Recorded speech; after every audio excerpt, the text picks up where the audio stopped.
really shy today, and I don't know why, even though she's not on camera, but she's got a big grin on her face.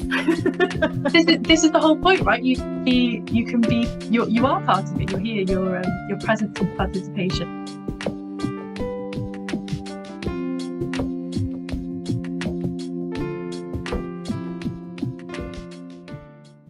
Welcome to this session to help you use our new Your Best Friend resource designed to help you run peer supporter spaces. The session plans and facilitation pack have been made as part of the Your Best Friend project. The Your Best Friend project aims to empower young women, girls and non-binary people with the knowledge and confidence to keep themselves and their friends safe from toxic relationships. There are two parts to the resource to help you run peer support spaces. The peer support session plans, which have content, questions and activities to generate discussions, and the facilitation pack, which helps you plan for practical elements of running the sessions like finding a building, writing a group contract, and making sure people feel listened to. These are to help you host spaces to talk about toxic relationships and how to help a friend if you think something isn't right in their relationship. These came about because throughout the Your Best Friend project, we had lots of requests for spaces for young people to talk to each other and really positive feedback when young people had the opportunities to do that. We want to recognise that young people are the experts in the lives they're living. So we didn't write these sessions as strict lessons, but a framework to help people talk openly to each other. Our hope is that young people can just use them themselves, or a youth worker can support young people to run them.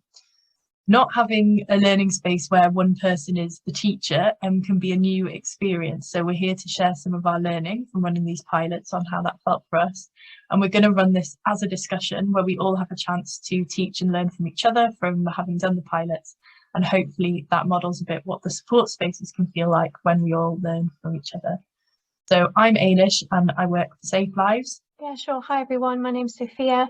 I just finished my PhD at Loughborough University in feminist pedagogy.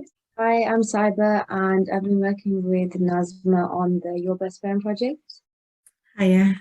So I'm a senior project officer at Lancashire Women Network, and we've been doing the peer ambassador project for Your Best Friend, and it's been amazing.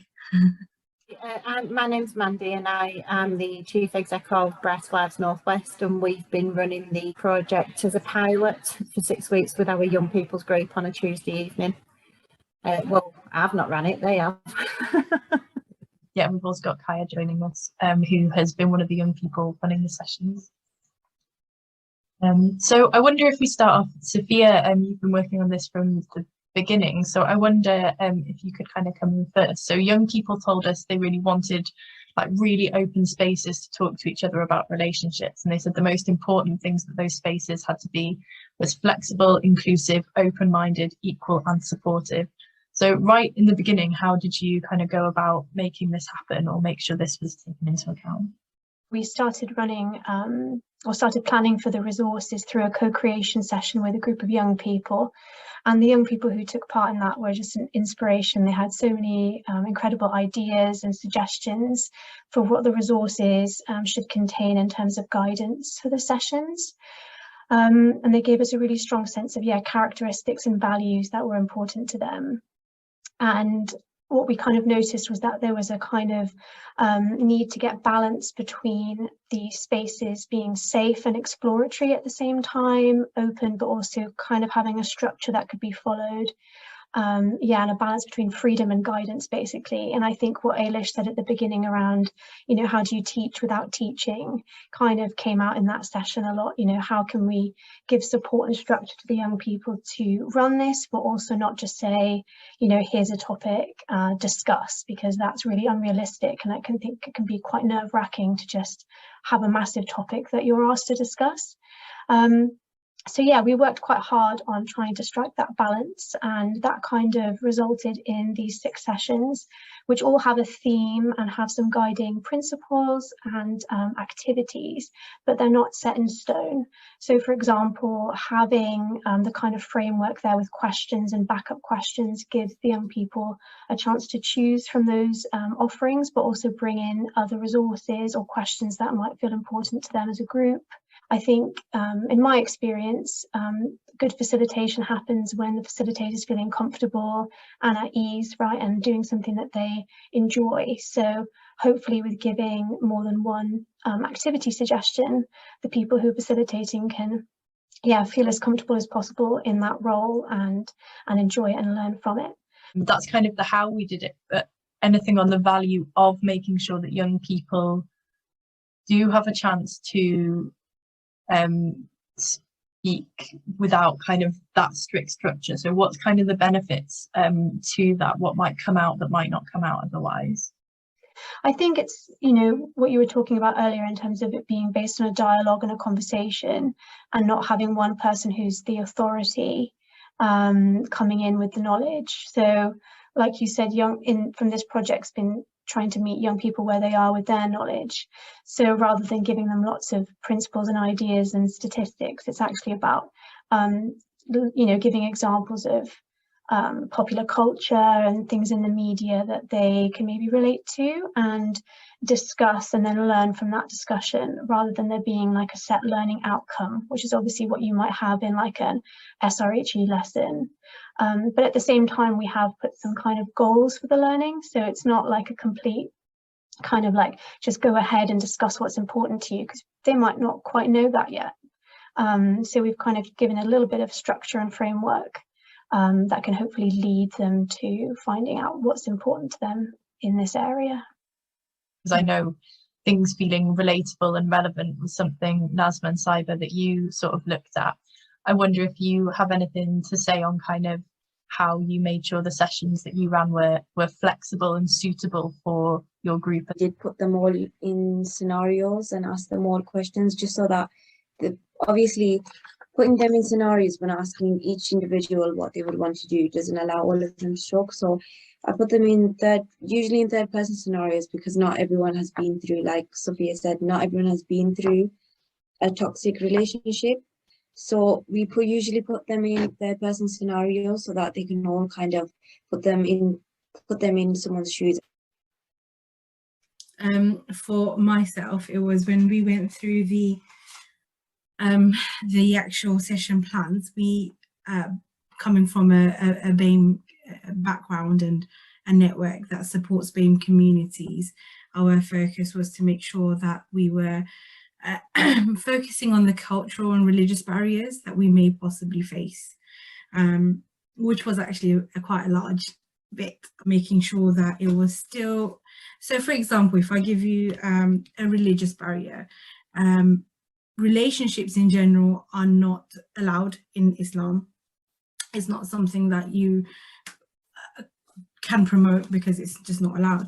However, we in the community realize that it's happening, even though it's not allowed. It's going on. It's just, therefore, the information needs to be still disseminated to the people, but done in a very subtle manner. So it's kind of like a really kind of fine line of tweaking, where we started talking about friendships and toxic friendships at these, and then going on and talking about what do you think about relationships, and maybe putting hypothetical situations rather than them having to kind of draw out, kind of, you know, not putting on them.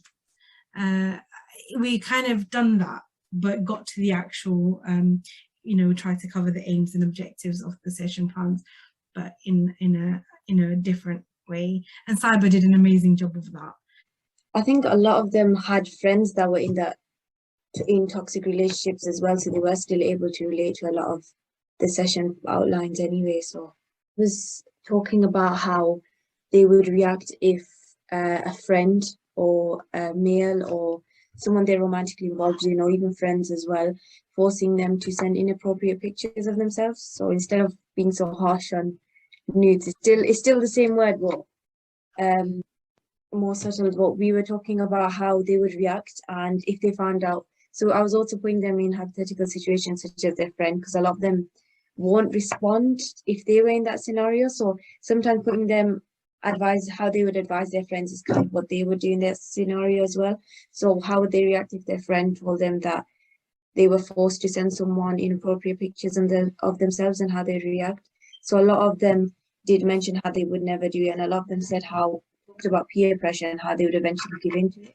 So it was nice to see like different viewpoints of how everyone would react. So I think that's a brilliant point about how I guess levels of comfort for all sorts of reasons, cultural, but also just sort of personal, that young people might feel like that's something private they didn't want to share in a group. And I guess there's the added layer then of, I don't want to share this because this is haram and we're going to pretend this doesn't happen, or genuinely like this isn't happening to me and I don't want to give the impression it is. And I think that when we first had the conversation with young people, it was about making sure people didn't overshare and sort of give lots and lots of really graphic detail about something that had happened to them. So I think you have found like another really, really good reason why hypotheticals and case studies can be such a safe way for people to interact with this. Yes, we found that videos are referring to them to toxic relationships in the third person and not personalising it. So we have to be careful because we've got like from age 11 and up on our young people's group. So we had to be really flexible with how much people shared, how much people didn't. And I think because we sort of discussed it, we started off exactly the same as you, Nazma, talking about friendships. And then leading it on to personal, personal relationships as well. We found that they actually more suitably ran when the young people were running it actually, because they felt it was somebody closer to their age and not just some old person standing there trying to teach them things. I think it would, the way ours ran to make sure they were suitable for our groups is because we've been running our young people's groups for a long time now, and we've got really good relationships with the young people. We have some who come regular, some who dip in and out.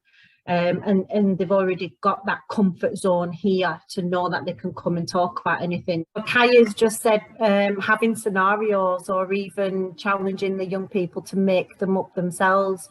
Because when Kaya helped to run, what week was it? Week 4. Kaya helped to run week 4, and it was when do you step in? And her and the other young person that ran it, they were like going out of the room and coming up with scenarios between themselves, and then they'd come in and say, right, what would you do if, when would you step in? And it was really good that they challenged themselves to think of those scenarios, but it also challenged others in the group as well.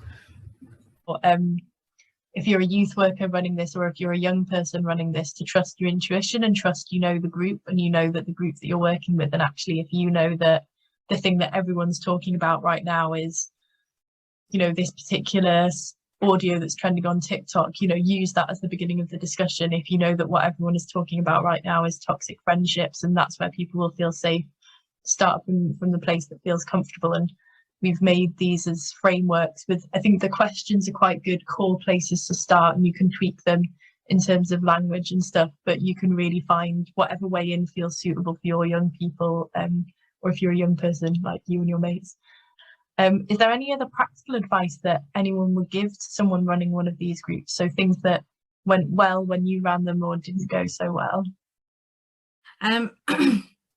I think with what Mandy was saying was absolutely right. So I kind of was there initially to do kind of just the basic norm, and then I kind of took myself away. I said bye to them, and I literally went and let Cyber, who was a young person who they knew was somebody who's starting uni, who's quite similar to their age range, to start the discussions.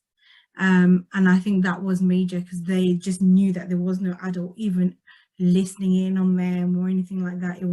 I was gone, like they saw my car go, and I was happy to go to Costa while they did it and just be away from that, just to give them the safe space that we promised them, and more than anything. And for me, that was huge. That was huge, because they actually felt like, oh God, we can talk. Do you know what I mean? You just straight away, it's like we can guards down a bit more and a bit more kind of relaxed, without them feeling that there's somebody who's kind of may judge them or may kind of take what they say out of context. And the prompt questions and stuff was amazing. That was just like, I think Sabi will talk a bit more about it, but it was kind of what we needed to let a discussion happen rather than talking, because it is questions. They are there for a discussion. There's no piece of text here where we're telling them things, which I think is amazing. I would definitely say Bob and Well, like you said, was the free-flowing chat. So I kind of said my experiences with them as well, so they kind of can relate and not think that they're just reporting all their situations and what they've been through to someone, but talking with them and not at them.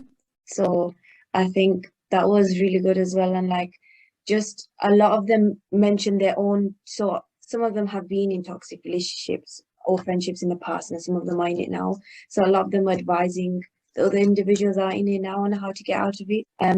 I think the only thing that didn't go well was so there was some resources such as the radio one, and similar resources. I think those resources, they weren't really keen on the girls. It didn't really get them to think as much as putting them in scenarios and them talking with each other was more effective than just them listening to radio and commenting on that. So of course, every group will be different and will be starting from different places, and some people will like kind of the structure of a video, but I often, as someone who has kind of done youth work, I often feel like I have to go in with a ton of forms and worksheets and all these facts, and actually the best sessions I've run are when people talk and the conversation really flows. So I think that's a lesson that I learn every single time I do a workshop, is actually it's okay to just let the conversation flow, and that's where the best learning comes. We didn't have much internet. It's off grid, so it was kind of like thinking twice about, do I need to download these things before I take it? And you know what I mean, it's all that kind of pre-planning. What worked well for us was the music. The week that we did the music and the lessons that, you know, what the lessons the music teachers and things. Because even since finishing the pilot program, we've had young people coming. Kaya's laughing because she's one of them, coming in going, Mandy, I heard this song, listen to what message it's sending. So that was really, really effective, using the music. I agree with yourself that the radio bit didn't work as well. Because because I don't know what it is with like radio and things, they just found the music bit a lot better and it was a lot more fun for them. But the way I did that is I played the music and then I printed out the words, so they were dancing along to the music, and then I asked them to read the words without the music and they all just went, oh. And then also they asked us to pretend to be teenagers one week and join in groups. So that was fun. That sort of fun that we brought into it, that really helped that engagement level. I love that idea of asking you to get involved. And I think that brings such an equality to it, which I think is brilliant. We did ours in the forest, which was really cool. And I think that really helped because we literally took them away from their comfort zones. We took them and kind of really exposed them to something so like a very unfamiliar territory, but they felt that we were 10 minutes down the road, not far, but they felt that we were somewhere so foreign and somewhere very kind of in a bubble more, you know, and I think that really helped. I think getting them to do the outdoor activities allowed them to get them to know each other, so that also helped with the free conversation. It's really interesting hearing about it being outdoors and doing something more physical. Like I feel like something here about doing something with the body can kind of help us loosen up and relax and connect. And that actually, you know, it's just good to keep in mind that even if you're doing these sessions with friends or people from your class or your youth group that you know, it might be necessary to connect in a different way in order to tap into these topics, because, you know, it's not like the most fun conversation to have. It you know, it can be, you know, they're really important conversations to have, but it might be tiring in different ways and kind of difficult in some ways as well to kind of, you know, the more we learn about these structures and these inequalities, the more we kind of see the world in a different way, and that might feel quite heavy and negative.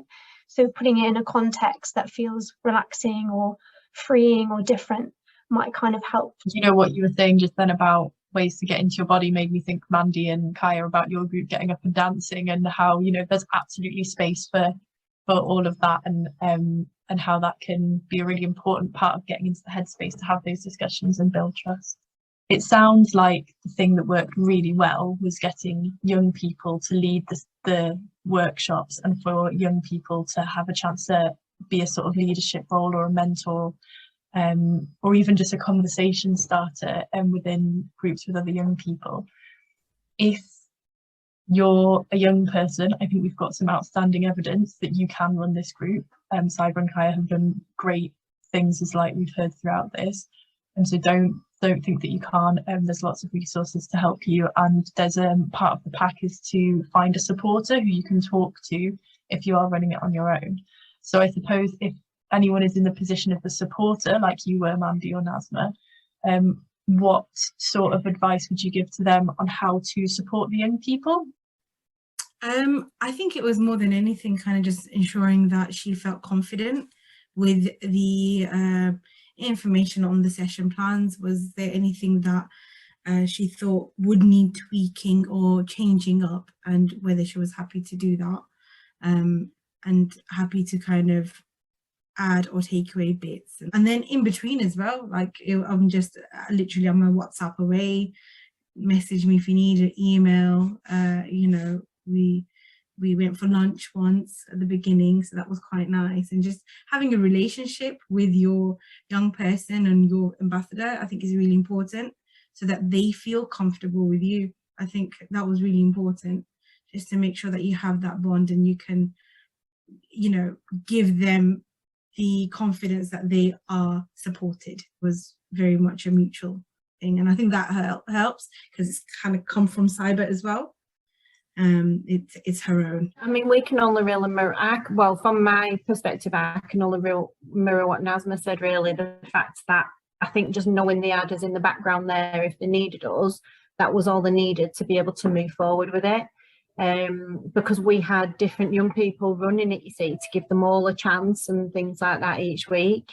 And we found that some needed to be more reliant on us, like asking us questions and what do we do next, and you know, and things like that, whereas others were just like, yeah, we'll run with it. So I would definitely say that, obviously, like Nazma said, having discussions all the time really do help, but also I think definitely talking with them, in the sense that I think having young person and non-adult that's there does help a lot with any group. I think if I was to talk to someone, I would prefer someone closer to my age than older. It's easier to open up to you, and also you don't feel like you're being told off. How did you make sure that everyone had space to contribute in a way that helped everyone else in the group? I'll go. So we had a mix. So there were some that were more confident and more loud, and there were some that weren't speaking, but it kind of worked well because the quiet ones asked the ones who were more rebels for advice. So it worked well. When I first had the group, I was thinking how they all have really different personalities, so getting them all involved.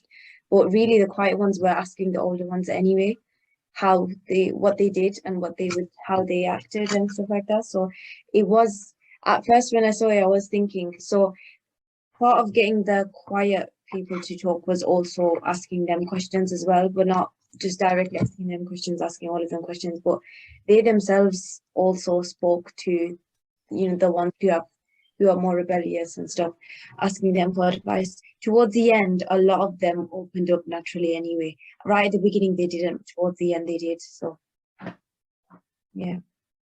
Yeah, I think I was initially concerned a bit about the dynamics of the group, because there was quite a few different characters, and I was like, oh, I don't know how this is going to work. But to be honest, at the end they all became so close, which is amazing. Yeah.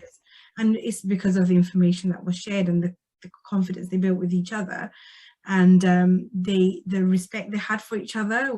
I think having different personalities is also quite good, in the sense that they can all learn from each other, instead of all of them being quiet, all of them being loud. We found that the ones who were quite confident were very much aware of how shy the other ones were, and they respected each other, and they actually said to them, oh, have you got anything to say, and you know, things like that. So with that encouragement that we got from the more confident ones, that helped the ones who weren't as confident to sort of talk and come out of the shell. And we had one young girl in particular, I remember she came for the first 2 sessions and didn't speak a word, but then the 3rd session, because she got comfortable around people, she started joining in. it's really lovely to hear about how close the group's got and how much trust was built. And I think that'll also be a testament to Cyber and Kyra, Mandy and Nazma, what you all brought to the room. But it's so lovely to hear that. Sophia, I don't know if you had anything on that sort of more generally to bring about how to create sort of, I guess, equality in a space where everyone can respectfully teach and learn from each other. It just feels really important that with these resources, young people are getting ownership. So that it's really nice to hear these stories of like groups taking ownership and being like, oh, this is working, this isn't. And I think in like traditional schooling, that's something that we always feel like we're not having. We don't get enough of ownership over our own learning. So it's really nice to hear these stories, and as well as on this idea of being quiet as well, and loud, and who's quiet and who's loud. I think that's another thing that this kind of group work enables young people to experience that's different from school. Because in school, it's like you're a good student if you're asked a question and you respond. You're a good student if you're quiet when you're supposed to be, and talkative when you're supposed to be. There's quite a lot of rigidity around when you should be loud and when you should be quiet. But in these groups, that can be kind of played with a bit more. One kind of tip I would kind of give is that being quiet isn't always a bad thing. It doesn't mean that the people aren't in the room. It doesn't mean that they're not listening and processing. Through all my years of facilitating, there's always people who never say anything, and it used to make me very anxious as a facilitator. Like, why aren't these people speaking? Then you'd direct questions at them and try and get them involved. And actually, over the years, I've learned that sometimes it's just a case of different personalities being in the room, and we're so conditioned by this idea of what a learner looks like and how they act. And actually being quiet can be a way of making space for reflection and thinking and processing, and you can actually have a different kind of connection through being quiet together. If someone says something that doesn't feel right, or if it feels like it maybe goes against the group agreement. So in the peer support pack, there's a space where you as a group can write a group agreement out, which is really important because it kind of, it's a kind of ritualistic way of starting out and agreeing what kind of space you want to make. But there might be times where that isn't followed completely, or someone steps over a line and that feels uncomfortable. And one thing I would say is, again, in thinking about inclusivity, sometimes we can't always act in line with the principles that we might have or that we might have agreed to. And it doesn't mean that they've done it on purpose or that they're trying to be mean or rude, but actually welcoming that behavior into the group and maybe trying to talk through it and learn from it as a group.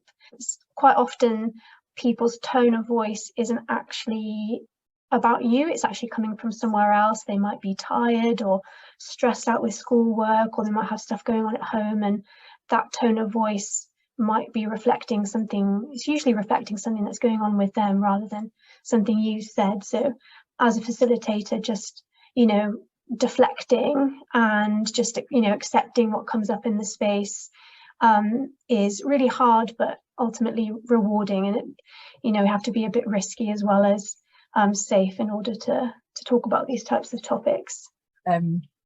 Where that line is, and agreeing that as a group at the beginning about what feels safe enough for this group, and where are we willing to step a bit outside of our comfort zones and hear something that feels different to our own belief, and where actually is that too far and starts to feel like unsafe or traumatic or offensive or anything like that. There's some parts of the packs where you can do some reflecting, and I was thinking before the session today as well, like something to add to that if that feels too limiting or too much like a box. Like, here's a question, you might just want to journal alongside your facilitation practice or your participation, because being part of a group like this, and especially facilitating it, is a real chance to learn about yourself, your communication style, what makes you kind of react, what feels more, you can just learn so much about yourself and other people through being a part of group work. So like with the rest of the activities, take the reflection side of it and run with that too, in a way that feels good for you. Take these and run with them. These are yours. if you want to do them in a forest, if you want to do them in your bedroom with 3 of your mates, if you want to do them like in an empty classroom after school, if you want to do them entirely on a Discord thread, if you feel most comfortable online, you like make them your own. My real hope writing these was that young women, girls and non-binary people could feel connected to each other, and it sounds like you really made that happen when you ran these groups, so I'm so grateful to you for holding these spaces. It's been amazing. It's been a huge learning for us, and it's something that we would like to kind of continue doing, because it really helped some of our young people feel like they had a voice as well, which was very powerful for them.